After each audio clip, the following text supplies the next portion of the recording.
ये तो भैया ये खुद ये भ्रष्ट होंगे, ये खुद भ्रष्ट होंगे। जैसे ममता बनर्जी ने बोल दिया महिला के बलात्कार के बाद, हत्या के बाद बोल दिया कि 7 बजे के बाद महिला ना निकले। वोट चोरी कभी नहीं होती है, ये भ्रम फैलाते हैं। ये क्या करते हैं, इनकी पार्टी जीते तो वोट चोरी। उस पर इल्जाम लगाना गलत है कि वोट चोरी हो रही है या फिर अननोन का काटा जा रहा है। काटा उसका जा रहा है जिनका डुअल है। बात बताइए, बंगाल में एसआईआर होने वाला है, बांग्लादेशी एसआईआर होने से पहले भाग रहे हैं। किसी का वोट उसका कटा है जो घुसपैठी है। नमस्कार दोस्तों, मैं हूं राजेश और अभी आप देख रहे हैं यूबीएम।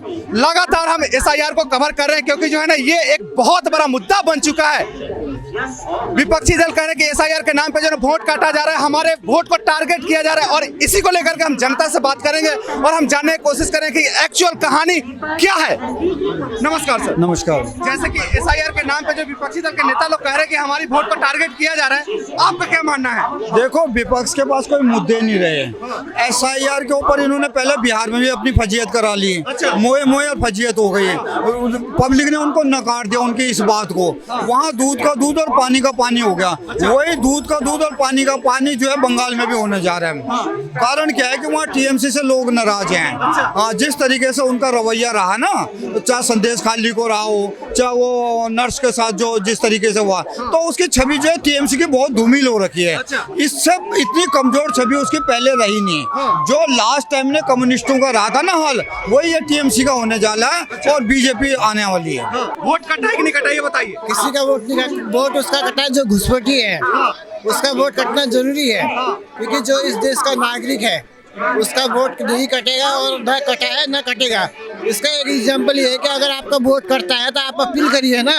अभी तक राहुल गांधी बोल रहे थे इतने लाख का वोट कट गया, 10 लोग क्यों नहीं हाईकोर्ट गए पीआईएल लेके? हाईकोर्ट के लिए तो हाईकोर्ट ने तो रास्ता खोल रखा है ना। आप आइए, मैं एक्शन लेता हूँ। ठीक है। सर आप ये बताइए कि विपक्षी दल बार बार चिल्ला रहे हैं कि हमारी वोट काटी जा रही है, वोट काटी जा रही है, वोट चोरी हो रही है ना? आपको क्या लगता है, वोट चोरी हो रही है? तो बिल्कुल हो रही है। अब भी जो है बिहार में चुनाव हुआ, ताजा चुनाव हुआ है। ये इलेक्शन कमीशन जो है वो क्या नाम है, वो अपना डेट चेंज करती है। हाँ, वो डेट चेंज कर दिया कि बिहार में फलाने तारीख को वोट दिया जाए, वोटिंग होएगा ना। लेकिन हमारे मुख्यमंत्री जी है नीतीश कुमार जी, इसका कोई प्रावधान नहीं है, कोई इसका वो नहीं क्यों किसी महिला के खाते में 10-10 हजार रुपया जो है वो ट्रांसफर कर दिया गया। ये कहा कि ये विपक्ष इसको जो है किसी ने मुद्दा उठाया, इसको ये कौन से कानून के अंदर आता है? ये कौन से कानून का?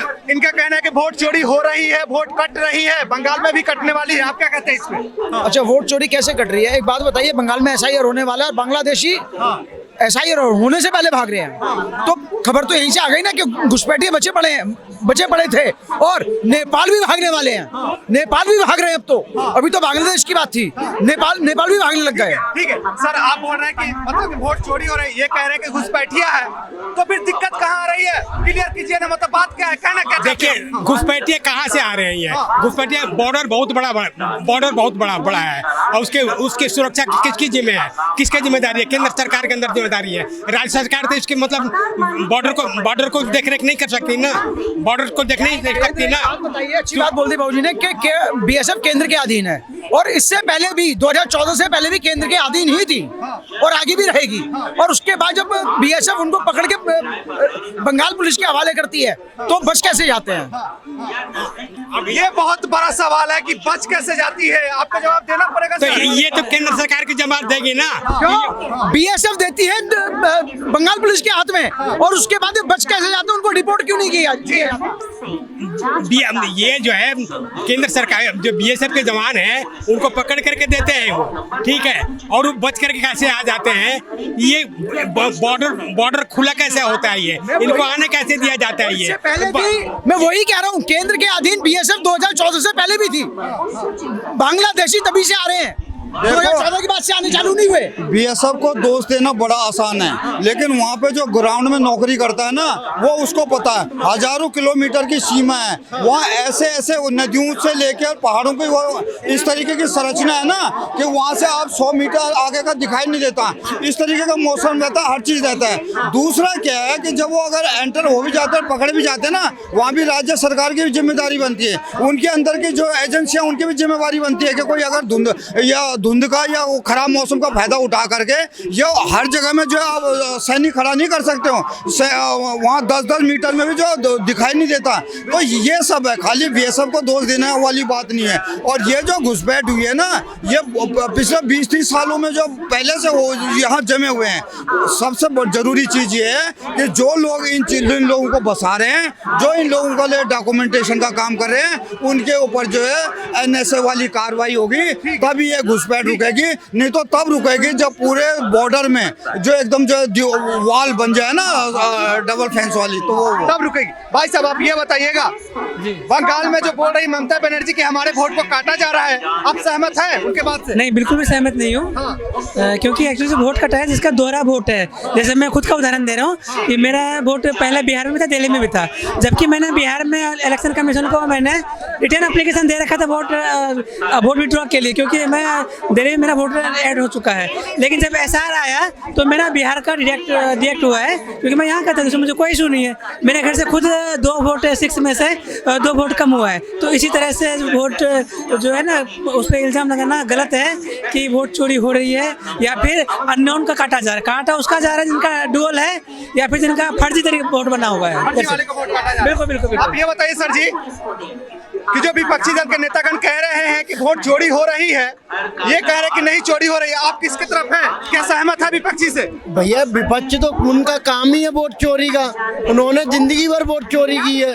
जब हमारी जो देश आजाद हुआ था, अटल बिहारी वाजपेयी की तरफ कितनी वोट पड़ी थी? 16 वोट। लाल बहादुर शास्त्री की तरफ कितनी वोट पड़ी थी? एक भी वोट नहीं। फिर भी विपक्ष कह रहा है कि वोट चोरी हो रही है। वोट चोरी कभी नहीं होती है, ये भ्रम फैलाते हैं। ये क्या करते हैं, इनकी पार्टी जीते तो वोट चोरी नहीं है, और बीजेपी जीते तो वोट चोरी है। सिंपल बन रहा है। ये बताइए भ्रम क्यों फैलाया जा रहा है, क्यों फैलाया जा रहा है? ये जनता को, ये जैसे 2 विपक्ष में हैं तो उनको बढ़ाने के चक्कर में कि वोट चोरी हो रही है, ये हो रहा है फलान। भैया वोट चोरी हो रही है तो ये सरकार जो वोट के वो होते हैं वो देखेंगे ना कि वोट चोरी हो रही है। वोट अब तक चोरी नहीं हुई है, हम यही देख रहे हैं।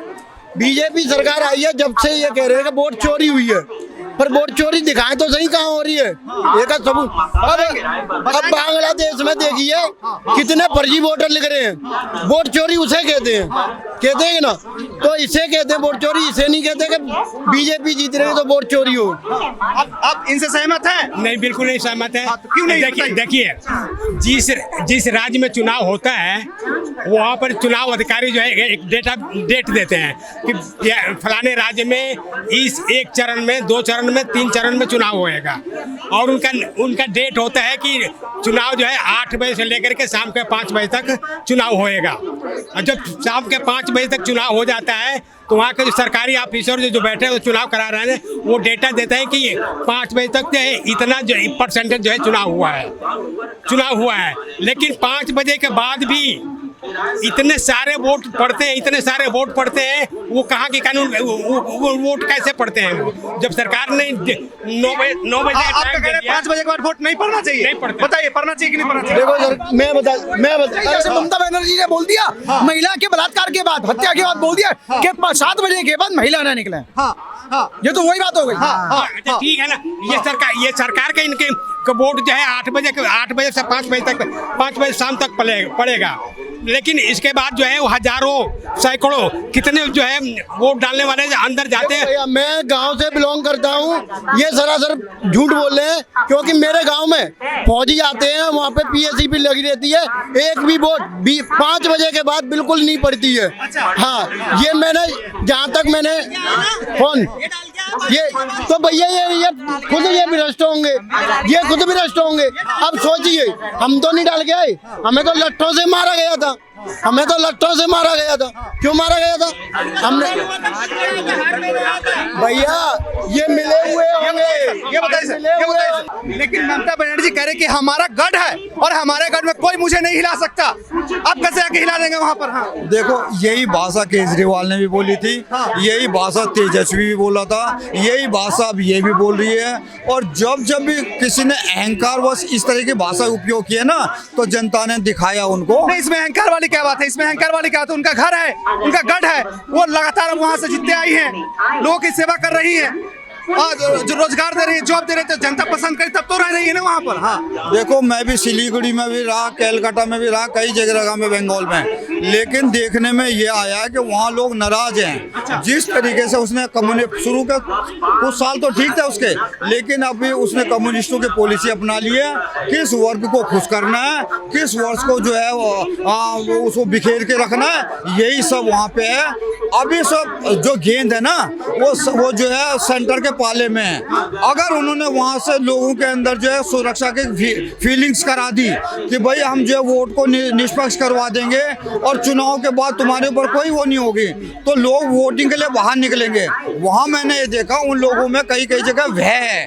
लोग जो है पूरे मन से वोटिंग के लिए आते नहीं वहाँ पे।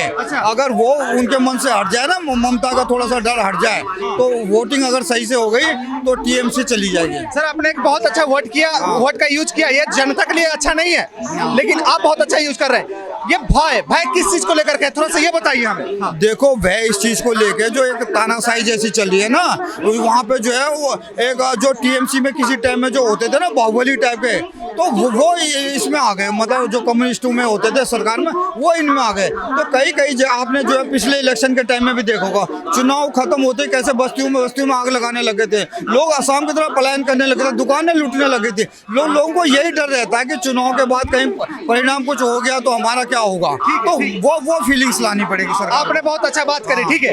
ये बताइए सर, जैसे कि एसआईआर के बारे में आपने भी सुना होगा, ये जो एसआईआर है ये निष्पक्ष काम कर रही है कि नहीं कर रही है, बताइए। बिल्कुल, एसआईआर निष्पक्ष काम कर रही है। जो ये फर्जी मतदाताओं के भरोसे बैठे थे ना, जैसे नकल में स्टूडेंट नहीं रहता जो नकल के भरोसे रहता है, तो वहाँ पे जो है वो जो सही एग्जामिनर से डरता है ना वो, कि यार वो तो नकल चलने नहीं देगा तो मैं पास कैसे होऊंगा, तो जो वो कई बार क्या होता है इस तरीके के वो यूज करता है। या कोई टीम जब मैच हार जाती है ना, वो अपने अंदर चिंतन नहीं करिए कि हमारे टीम कॉम्बिनेशन में फर्क आ गया था या कमियां नहीं ढूंढती, वो हमेशा क्या दूसरों के ऊपर दोषारोपण करती है। तो अभी जरूरत इनको ये थी कि ईवीएम या एसआईआर का रोना ना रोते, अपनी कमजोरियों को पहचानते, उनका चिंतन करते और मजबूती से चुनाव लड़ते। बिल्कुल, अपने कमियों को पहचाना जाना चाहिए, ठीक है, करना चाहिए विपक्षी को। लेकिन विपक्षी का यहाँ पे ये भी कहना है कि बिहार में 12 से 13 करोड़ वोटर थे, आप आधा के आधा पूरा काट दिए, हमारे वोटर को टारगेट कर रहे हैं। बंगाल में भी आप ऐसा कर रहे हैं, तो ऐसा नहीं चलेगा। हाँ। देखो, 65 लाख